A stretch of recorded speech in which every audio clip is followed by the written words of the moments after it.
Hai, Assalamualaikum Cik. Salam. So hari ni saya nak cari family yang boleh ajar saya masakan nyonya. Cik reti tak masakan nyonya? Kalau nak belajar, jom ni makcik. Jom. Ha. Awang, balik. Balik makan cepat. Awang. So saya buka dengan makcik Boleh. Okey, jom. So hari ni kita akan buka dan belajar masakan nyonya. Let's go. Makcik nak masak kari ayam kapitan. Lepas tu sambal udang petai. Lepas tu cendol gula Melaka. Ni 4 sekawan Empat je kan? sekawan, Kita nak tumis bahan 4 sekawan ni. Bawang irisan dengan air sekali. Kena. Makan bawang kari. Cili. Ini kita letak kari ayam ember. Sekarang dah boleh masukkan ayam. Asal kita gunakan 2 kotak supaya lagi lemak. Lagi berlemak, lagi pekat. Tambah garam gula sikit lah siap. Entah ni kita dah rebus asin dan empuk pun masuk ni ya. Okey. Dah berapa tahun dah? 40 tahun. Berapa umur kami ni? Ni anak-anaknya baru Ni 8 baby tahun semua, lagi, eh? baby lagi.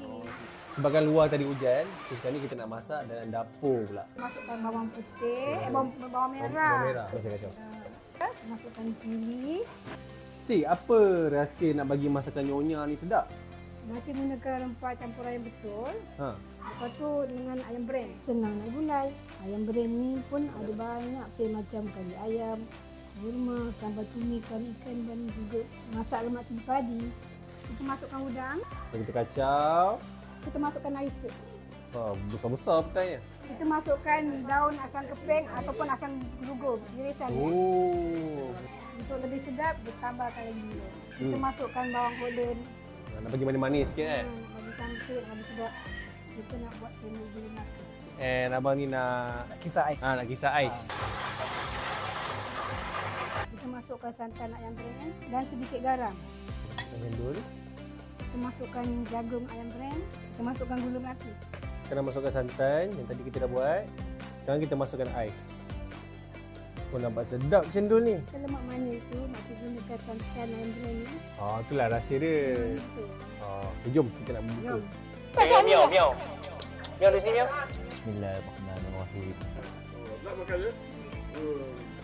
Puasa.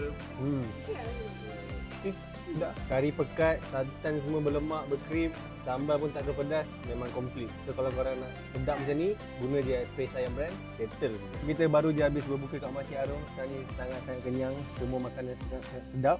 So next time kalau saya nak berbuka lagi kat Makcik Arum boleh? Okey, boleh. Kalau ada rezeki boleh datang lagi. Esok kita sampai.